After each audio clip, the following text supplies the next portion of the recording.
Hello and welcome to another episode of High Tea with Honey. I'm your host, Honey Premlala, and I'm thrilled to have you with us today. Each episode, we bring you inspiring conversation with thought leaders and innovators who are making waves in their respective fields. So whether you're enjoying a cup of tea, a coffee, or perhaps something stronger, sit back and get ready for an engaging discussion. Today we have a very special guest with us. I'm delighted to welcome my friend Angie Beeston, the Managing Director of Evolution for Business. Angie is a dynamic leader and expert in business transformation and helping companies to unlock their potential through strategic development and leadership coaching. With years of experience in driving change and fostering growth, Angie has a wealth of insight to share with us today. Angie will be sharing her expertise on how leaders can adapt and thrive. So whether you are a leader or looking for inspiration or just curious about the world of business and organizational development, this episode is for you. So Angie, welcome to High Tea with Honey. It's a pleasure to have you on the show. How are you today? Thank you.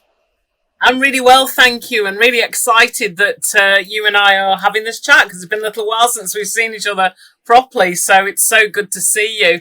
It really is. So thank you for inviting me along. Before we kick into, share your journey and evolution for business and all that, I want to know your secret for the infectious happiness and enthusiasm. Well, thank you. My mum was around; she'd be very happy to hear that. I think a lot of it for me is I was fortunate. Me and my brothers were very fortunate to be brought up. Our mum was incredibly happy-go-lucky. Clearly, there was challenging times, but she always tried to be the glass half full all the time, despite challenges. And I think that's something that was contagious from a very young age. So it's meant all through my life that is always the cup I look at all the time. And sometimes that's not easy. That's very, it's quite difficult. And I did say to somebody, rather than being an irritating optimist, I'm more of a realistic optimist, because I think that then means that when you are dealing with challenges in the business world, personally, that you're still looking at it and it isn't trying to make light of things. Sometimes you have to go through those.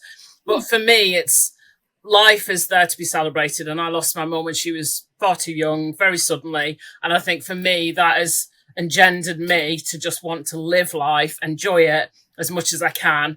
And that's part of having my own business as well. I'm very lucky. I feel very blessed that I get to do what I do every day. So in spite of some of the challenges that come with having your own business, I absolutely love what I do. As you know, you and I have worked together quite a few times and I love it. It makes me happy to be able to be out there helping to support people as well. So yeah, that's a lot to do with it. So thank you. That means a lot. It's a big compliment, that is. Big compliment. So your journey in setting up the new business, and so do you want to share that? What made you come to that sort of point? Of course, yeah.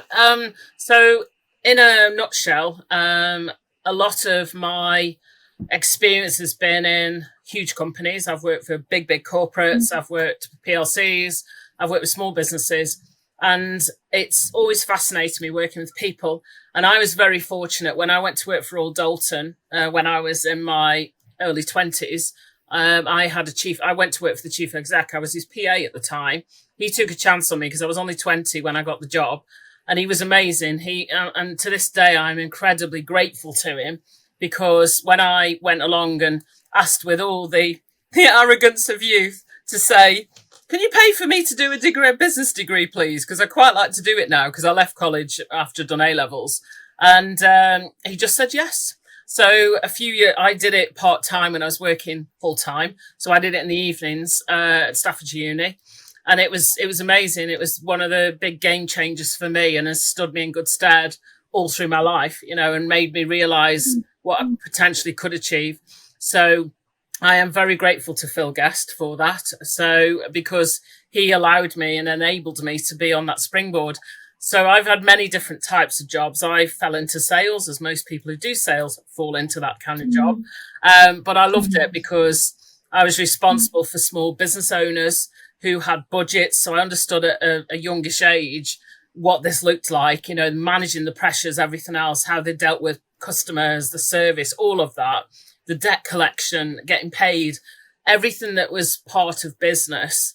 So when I worked through my career in different jobs, worked for a Toyota dealer, worked for China as well, and then Business Link. At Business Link, it was probably one of the highlights and the best employed jobs I've ever had, because I loved it. I suddenly found my place. Many years before, I'd wanted to start a business, but didn't know what I wanted to do. So it took me a little while, but once I realized when I got to Business Link that I loved that job, I thought, well, why not? You know, what happens if it actually succeeds? So this was back in, I started thinking about it in August 2010. So we're 14 years ago.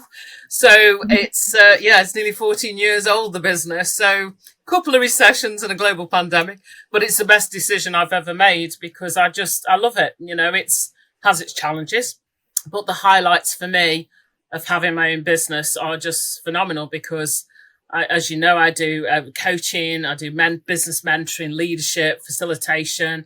I have bespoke programs that are approved through Institute of Leadership now. And I've been doing this for a few years, and I just love it, because it's all about the people, and it's about working with clients who have those values that are important to me, you know. You touched on values. You grounded with integrity, respect, trust, and openness. And I love those values, because that's my values too. So how does these core values shape your approach to leadership and coaching? How do you bring that into life? That's a really good question. I think a lot of it is about the authenticity piece for me. I know that word's used a lot now, so forgive me for overstating that word, because it is but the genuineness of people being who they actually are.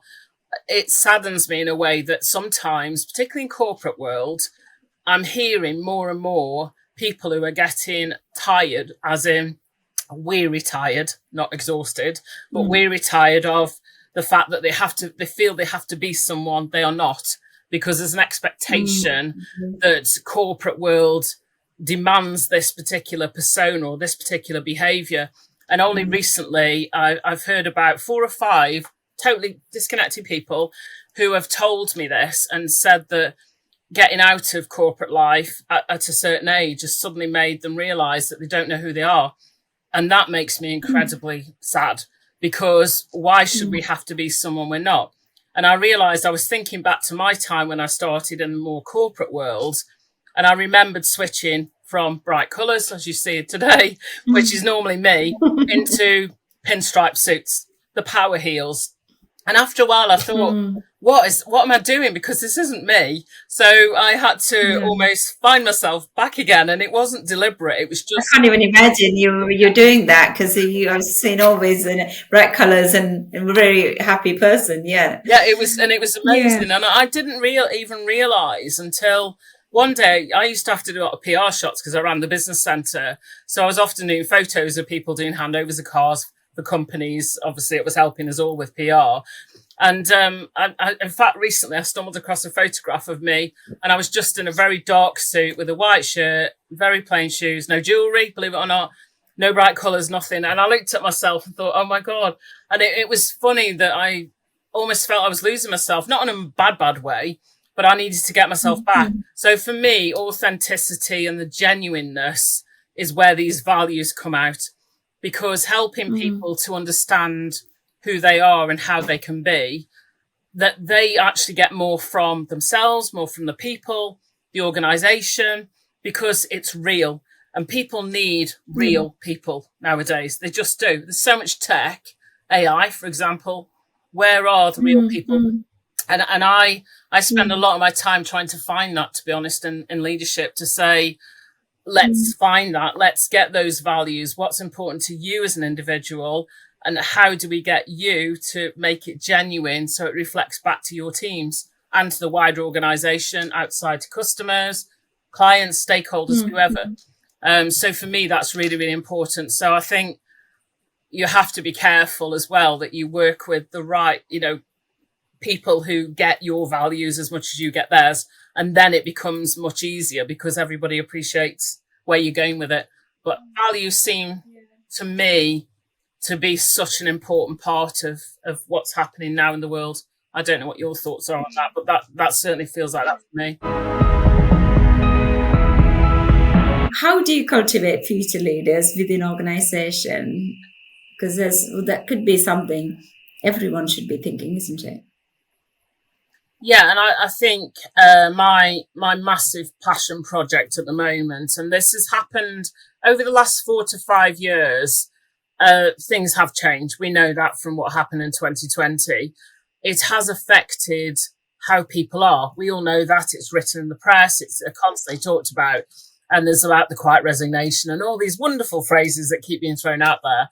But one of my big things at the moment with my leadership coaching head on, I'm thinking about the mentoring that I'm doing. I work with clients. I might work with individuals. I might work with a whole team in the coaching and mentoring leadership space.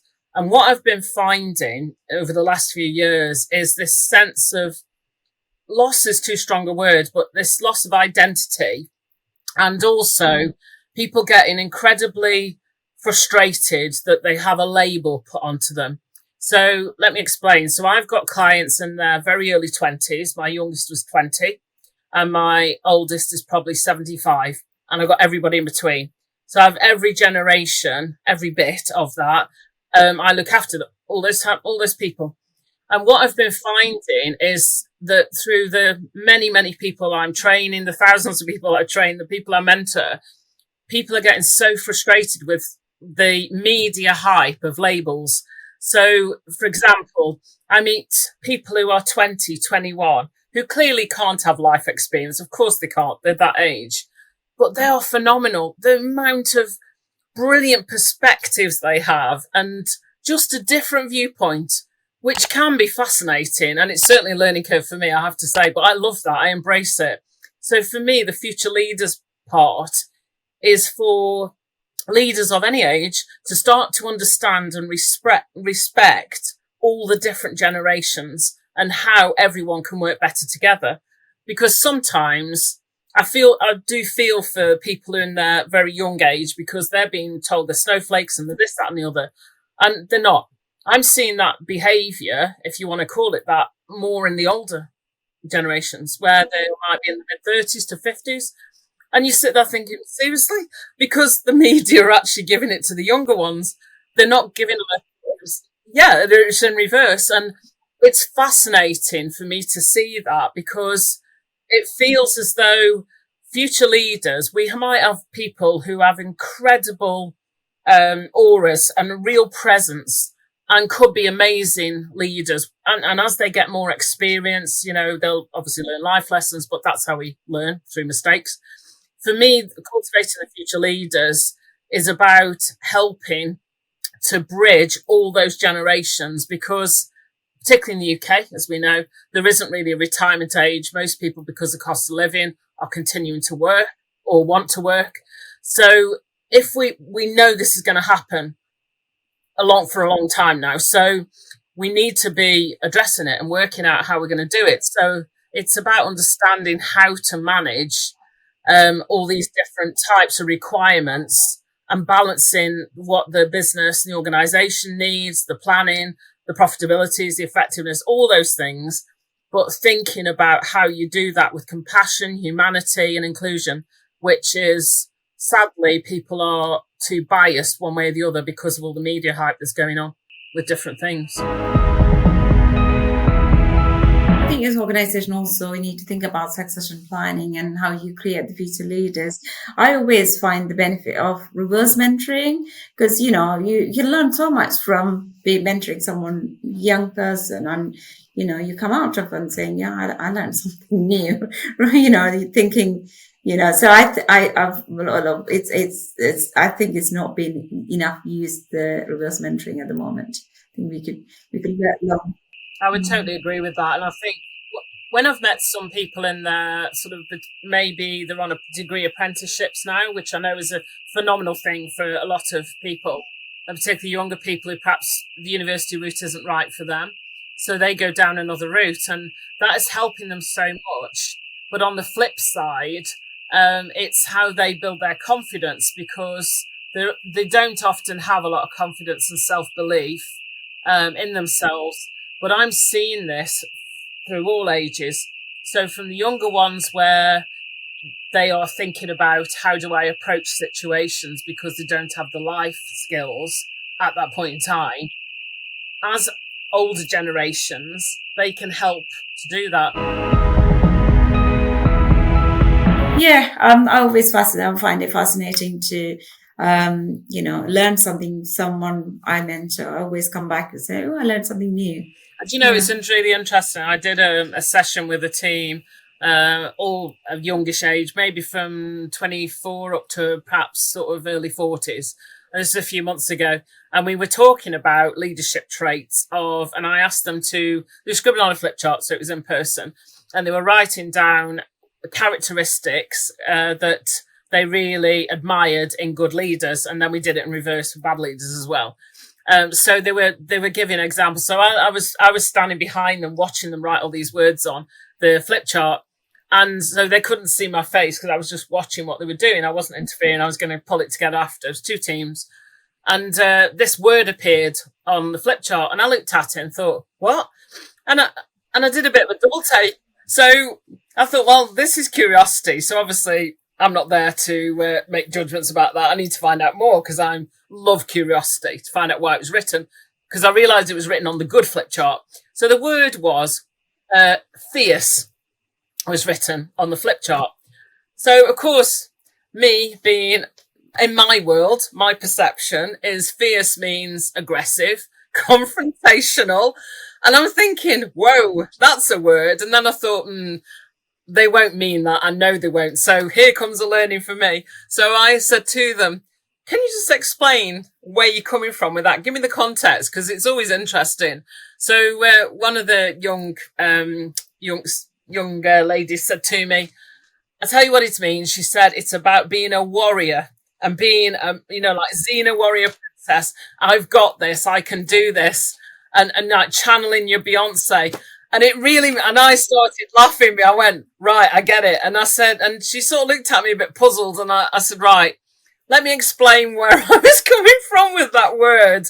And I told her, and I said, this is where it gets lost in translation. But do you know what? It was brilliant because she then understood that if she used that with somebody older, they might have reacted like I did.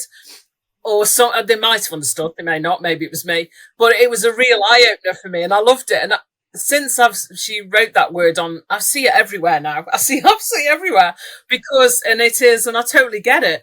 But I love that because, as you say, if you reverse mentor, you don't know what you're going to get coming back through to you to learn about this stuff. So I've had my nephews are studying business at school. So I've had 3 of the brothers so far come through on work experience with me. And one of the things that's been fascinating for me is they're all really interested in business, particularly one of them about marketing. And they were absolutely obsessed about age and age-related situations. So I was interested by this because at the time he was 15. And I said, why do you keep talking about specific age? Because if you think about marketing a business, so on, it's not necessarily age-related. And it's been taught from textbooks, which is really interesting. So, of course, by the time he'd finished with me for a week, with all the different people I work with, he realised quite quickly that it's not always about an age. I've got people in their 80s who can work an iPad better than I could, and people in their 20s who can do other stuff. So this, for me, I'm so passionate about this. It's about empowering those voices across all the generations and making sure that everyone has an opportunity to contribute, whether you are a 20-something. And I think back to me working for a chief exec and the stuff I used to ask and try and do. I'm such a maverick. I must have been a nightmare to manage. But, he enabled me to try things. He certainly corrected me if I did something wrong. But I learned so much. So I think for me, it's about that, but allowing people to be innovative, creative, and the people who have the experience, let them share it, and be confident. A lot of people aren't. They've lost a lot of their confidence and self-belief. So we need to get that back, really. I know you had 2 books under your belt, Change Management and Coaching Me, Coaching You. Now you're working on another series of books, The Game Changer Leadership Concept. Could you give us a sneak peek into this concept? So this for me is all wrapped up in this about how we make the best out of what we've got, our strengths, working on those. We all have weaknesses, we know that, but I think for me the game changers are going to be the people who are bold, brave and courageous to get out there and be prepared to be different sometimes and step out and stop following the crowd. And I don't mean in a really bad way. I'm talking about a positive disruption. So they challenge thinking, they challenge the way things are done. And sometimes it might have to be done that way. But for me, that's where the game changers come in. And I certainly know that from my boss from years ago, how amazing he was allowing me to do those things, allowed me to then grow and understand where I could fit in and help sometimes. And I say, certainly, I think we have to keep that framework in, obviously damage limitation and so on, but it's about how we learn. So I think for me, that's really important. We've got to amplify the voices of people in mid-career, people who are a bit more mature as well, just work out how this looks. And that for me is where Game Changer comes in. The underlying part for me is about trust though. Trust embeds itself in everything. And we need that desperately. We're in a world at the moment where there's all this conversation about hybrid working, remote working. Do you go back in the office? Do you not go back in the office? Do you track things on computers? Where's the trust? Now, I'm not trying to speak from an ideal world. I'm not trying to speak from that and trying to dilute this. But we enabled and we allowed people to go out and we expected them to just go and work from home and do what they do. There was a few people who didn't do what they're supposed to do, which was a bit of a shame, but there we go. They're always the case. But for me, that is important now moving forward, is to develop that idea and say, right, how are we going to make it better? We can't just keep going back to what we did before because of sustainability, the planet, everything else.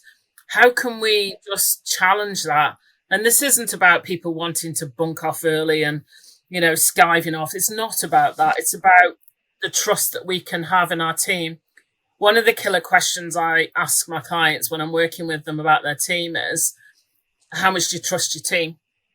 And I ask it in reverse. How much do you trust them? And if the trust isn't there, we need to do something about that, because that for me is fundamentally how you get business to move forward. I say this is from not just the support from teams, but the profitability, the effectiveness, and the sustainability of the business. I'm talking as in growth. So it's a fascinating area to be in, to understand that, because it is about this almost this mutual understanding and this collaboration about how you work better together. And that's where the game changer leadership is coming from. It's a step up, almost above and beyond what we've been doing before. When I talk to people as part of my mentoring as well, so sadly, a lot of the cases, it's around the leaders don't trust or they don't want to give that power. Obviously, they're trying to hold on to it rather than delegating effectively, and that's a bit like micro management. And that's the reason a lot of people want to leave their job and go, not just because what work you do or things like that. So, is there any tips you can give to people who are in that situation? They're not happy with their boss, or the boss can be quite challenging, intimidating, or bullying characters. Sadly, that exists a lot. How do you manage those situations? What do you think they can do? I think depending on the level of severity, because obviously if this has gone down a really bad track, it probably needs to get HR involved and it needs to be taken to another level. If it's something that's just a bit of a grumble, if we call it that, something you're just not happy about and things are going on, my stance, and always has been, is to go and have a conversation with people and ask the question. Even if it's someone who is quite out there and perhaps you would be scared of that, is thinking about what you'd like to get from that conversation. I think too quickly we're not having conversations and things are getting misunderstood. A recent piece of work I did, there was two people I was trying to get them to work better together, and one of them used to take offence at the way things were written. But interestingly, their response to said email was often in the same tone that was delivered back to them. And you sit there and you think, well, this is never going to get anywhere. And my simple answer to that would be, why don't you go and have a conversation with them? If you don't feel you can, then I would suggest you maybe go and talk to someone you do trust and talk it through with them. But most of the time, some people are so busy, and I'm not condoning the way they behave, but they get so het up in their own head that they just react and they snap. And we have to be mindful sometimes, although that's not right, that it may not be personal, but it does feel like it. And I've been in those spaces myself. But I think it's about that calmness and having the conversation to say what's happening, this is how I feel, what's going on, how can we make this better? And often asking that question, it does open up sometimes. And some people where I've done feedback with them and I had to feed those comments and say to them, look, this is how you are perceived. Some people are just like, and I don't care, which is another issue. They shouldn't probably be in charge of people if they have that. That's for sure. We need to come for some training. yeah. I'm not sure if the word coachable actually exists, but yeah, I've had a few times when that, sometimes I've had to put my pen down and go, nope, this ain't working. But but most people, when you have a chat with them and you say, look, this is someone's reality, then the conversation can then be had was, well, I didn't mean to say it like that, or whatever they might say to me. Okay, well, how do we get this changed? Because this isn't about trying to dilute or dumb down what you're doing. It's just changing your approach slightly. So it still needs to be genuine, of course, and authentic. And I often get asked that question. You'll know from coaching, it's not about changing people's personality. It's just an approach. Sometimes people just need a bit more calmness, and people are so busy these days. They just jump straight onto things. And I think sometimes just stepping back and breathing and remembering that someone once gave us a chance, why don't we pass the baton on to somebody else? Then maybe we've got an opportunity to do better things. So you mentioned about your strategies for empowering voices across generations. So particularly those who might hesitate to speak out. So is there anything you feel, some strategies they can apply? There's a very good book that my dad passed on to me, gifted to me a few years ago when he was retiring. And I tell him about this all the time. So it's called The Magic of Thinking Big. And it's brilliant because it was written a long time ago. It's had to be updated because it was written for its time back in the 80s. But it is amazing. And I think for me, it's about our mindsets. So if we're trying to, when we need to speak out because something doesn't feel right, and if our values are being tested, sometimes we end up doing stuff that we maybe don't want to do, feel a bit uncomfortable because we have to do it. But if it's something where we feel that we want to speak out and we might be judged or dismissed or move on, is how this lands. So for me, it's about thinking what outcome do I want to get from that conversation? What's the impact of my words going to be when I say it to someone, so that they've got time to think about it. You don't hijack somebody because that's not what this is about, so that you can start to make sure you have these conversations. I would not suggest doing it on email because it gets lost on email and lost in translation. Sometimes it's the tone of voice is missing. So you end up with issues. So it's a lot easier sometimes to just get that meeting pulled together and say, right, can we have a chat? This is how, I'm seeing things. Often putting things into the third person makes a massive difference. For example, I'm feeling like the atmosphere is a bit strained at the moment.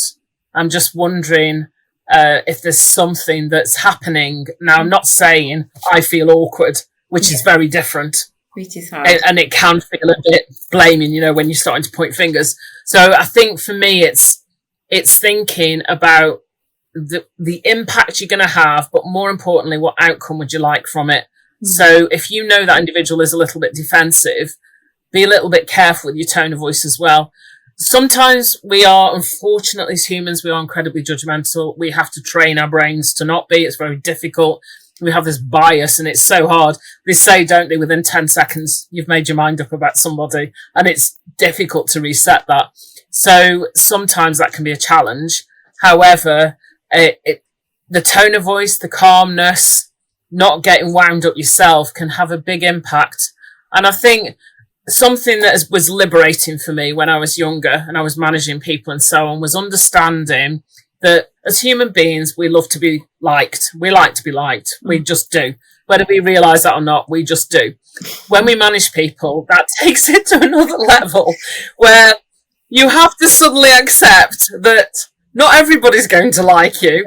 And some people will love you. Some people will have no opinion of you. And some people will really not like you. Now, that's because of the authority you have, not you personally. That is liberating.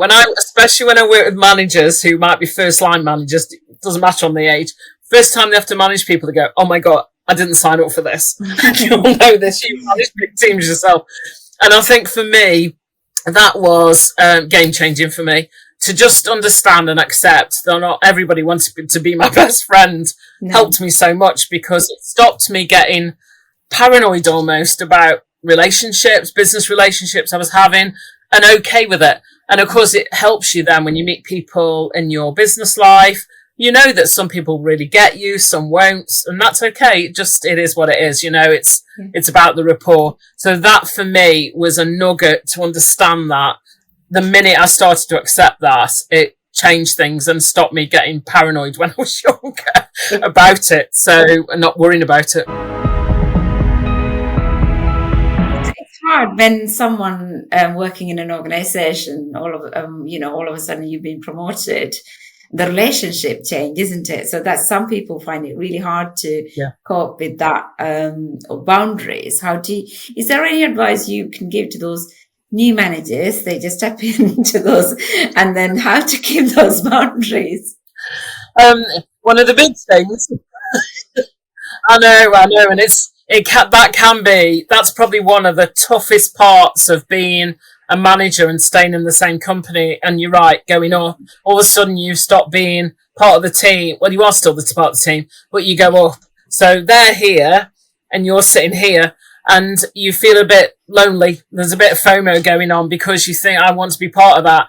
But you know that if you go and be part of that, it's fine when everything's working. When it isn't, there's a problem.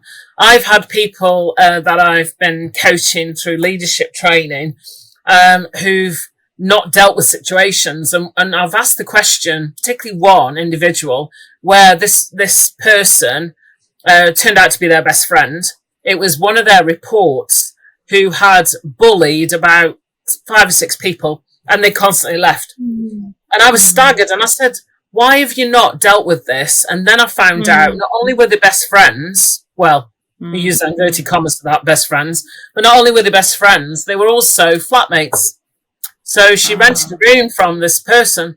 And I said, but at what level is that okay? Because she's not your friend, because of the way she's behaving, and where are your values and all this, and integrity? So it's created so much problem, isn't it? Yeah. Very much so. And because they were based in London, of course, trying to get accommodation, as we know, in London is quite difficult if you're single. It's hard, it's expensive. So I could understand why they'd not done it, but it wasn't right that they hadn't dealt with it. So I spent quite a bit of time trying to help them to do that, and to understand that there had to be this separation of, the friendship. They're friendly, but you're not friends. And that is really difficult. And I know that. And some people, I was thinking back to some of the bosses I've had in the past who I worked for, and some of the best ones were very approachable, friendly, really supportive. What they were very good at, if you went for a night out, a social night out, they would stay for maybe one drink, have a meal, put some money behind the bar and say goodbye and gone. They weren't attached on social media, anything like that. They kept it all professional. And then if there was ever any issues, they could just deal with it because they were slightly separated. It's not easy, though, I will say, and it's getting harder with social media, because I do hear people say to me, but they now send me things on Messenger through Facebook to say they're not coming into work. And I went, well, you need to just not reply on it. You need to tell them that there's a route and a channel, so you don't accept this. So the standards are always the same, and that again takes a bit of time. But when you start thinking, I'm a manager, I'm looking after people, I realise some people will be okay with this, some people won't. It's how you deal with it. So you still retain your professionalism and the boundaries, as you say. I know you're passionate about lifelong learning and continuous development. How would you encourage individuals and organizations? I know I'm passionate about that. I've been studying and still studying. I'm a massive reader. I love reading. I love reading new articles. I'm always encouraging people to, LinkedIn is my world. I'm on Instagram, Facebook and everything for business, and X, but I don't particularly use them so much now. I use LinkedIn really as my main channel, sort of where my clients are, where my space is really. So I am always recommending books to people, whether that's Audible or it doesn't really matter how they listen to it, audio, podcasts, TED Talks. There's so many different things out there to learn. And as you say, it is lifelong learning. The world's changing so much. It's keeping on top of it. And I said to someone only today that I'm using ChatGPT quite a bit to help with some of my thought processes. So I do all my thinking with a good old pen and paper and then chuck it into ChatGPT, see what it chucks out. But it's really interesting because it's embracing the technology and learning, because I don't want to get left behind with what happened in 2020, when everything I used to do was all in person and I had to quickly learn how to use Teams and Zoom to the best effect to run workshops. So it's been really interesting, that journey. But for me, it's important that there's different kinds of approaches that people like. So some people are quite happy, prefer to have podcasts, listen as they walk the dog or whatever they're doing in the gym. Certainly Audible is brilliant, the audio books. I think the TED Talks are just phenomenal. There's so much rich intel out there. LinkedIn is brilliant because, again, there's loads of forums that you can go into, like Harvard Business Review, for example. It's understanding what's going on. In fact, only yesterday, I picked up another term, which is called pushed hybrid. Who knew? So this has come, I think it was HR Business Review. I can't remember who'd written this, but I printed it off because I was fascinated by this hushed hybrid. So that's the latest now, where managers are saying you've got to come back into the office, and people are going, yeah, of course I will. And then the hushed hybrid is them sneaking off to go work remotely. So it's now got another title. But I think it's really important that it's so interesting with people. Create that environment, and being an inspirational leader is not something easy for many people. And I think it's come from you as well. So you should have the natural skills. So aspiring leaders, then, if we think about aspiring leaders, for me, so let's not think about an age at the moment. I'm not thinking about an age. I'm just thinking about people who might be thinking about moving into management and so on. I think a lot of it is going to be self-belief. Self-belief is really important. This is not about having a massive ego. I don't mean that, but it's about valuing yourself, what you can bring to the party, to the table, as you're in your role. Who is your ideal leader? What is going to create a great impact? It costs such a lot of money to find good people. It always has done, even more so now. It's very difficult to find really good people. When you've got good people, you do not want to lose them. So it's how you can make sure that your style, your approach is working. So I don't mean that they are going to run rings around you. I don't mean that, but it's what's important to you. The first thing I would think about is, what are your own personal values? I ask that question to everybody because I think the self-awareness piece is really important. We can't think about impact on the team and the organisation and the rest of the company if they don't know what they're doing. Do they leave a light on when they walk into the room or when they walk back out again? What is it about them that's making it effective, good, and so on, and being aware of that. So I think aspiring leaders is understanding, maybe ask some people who you implicitly trust, describe me in 5 words, and ask the question, and then wait for the answer, and be brave enough to ask the answer, ask for the answer. So ask people, describe me in 5 words, and get them to really give you the feedback. The more we understand, the better it is. You think people are brave enough to ask that question? Because it is quite it is tough. Yeah, it's very challenging. Yeah, I mean, I did it for my website, and I was sitting there going, oh my God, I'm going to ask this question, describe what it's like working with me. And I just threw that statement out. But I must admit, I love the responses because none of it was steered by any questions. So describe me in 5 words is a great way to open that discussion up. Because what will happen is most people are quite respectful anyway, and they will give you the key words, and that is the initial impact you are having on people. You couldn't do it more formally, of course, but I think for aspiring leaders, it's go and have a look at what's out there. Look at the compassion side. There is a fantastic book, Compassionate Leadership, Manly Hopkinson's written. It's absolutely brilliant. It talks about the compassion, how to manage in a business with that kind of world. There's so much collateral out there to go and look up. But have a look at the more modern side of it now, the future stuff. There's still a lot of the old academic models. I say old, that sounds really bad, but older, more classic academic models that are so relevant. Things like the 6 thinking hats, which is brilliant because Edward de Bono's model, it talks about the way people think. If you're trying to get better, you're influencing as an aspiring leader with people, and this is influencing, not manipulation, big difference. But if you're trying to influence people more, then how are people thinking? What kind of thing can you tap into? So I think aspiring leaders is, what does that look like for you? Do what I was doing, which is taking the good, looking at the bad and going, that's not what I'm going to do. And there's a lesson learned there. There's always other things that people do, and you can pick out the best bits of people you admire. In fact, that's something maybe to think about in the business world. Who do you admire? Who do you really like? Their stance. Because there are some incredibly successful people who will remain nameless. I'm not going to name them on here, but who are very divisive characters. So sometimes they'll be adored. Other people won't like it. So you've got to think about that compassion and trust, building that trust with people as well. But it's what's important for you as well. The kind of organization you work for. I'm hearing more and more that certainly the generation now are looking at people where they have purpose-led values. What is that? What was CSR, the corporate social responsibility, but this economic, the social, the governance now. What is actually happening? Because that matters to people. And the more people I chat to, that's really important, what they give back to community. So I think for me, aspiring leadership, that's what it's all about, is making sure you're relevant, relatable, and you are doing things with integrity. You do those things, I don't think you'll go far wrong at all.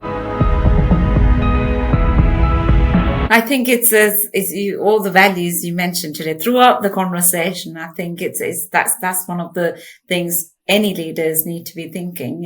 If you're not living the values, no one's going to respect you, because it's one of those things. Organizations need to embrace the right values, and leaders has to live with that, because otherwise it's sadly going to be, people are not going to stay around too long. Yeah. And it's just a facade, man.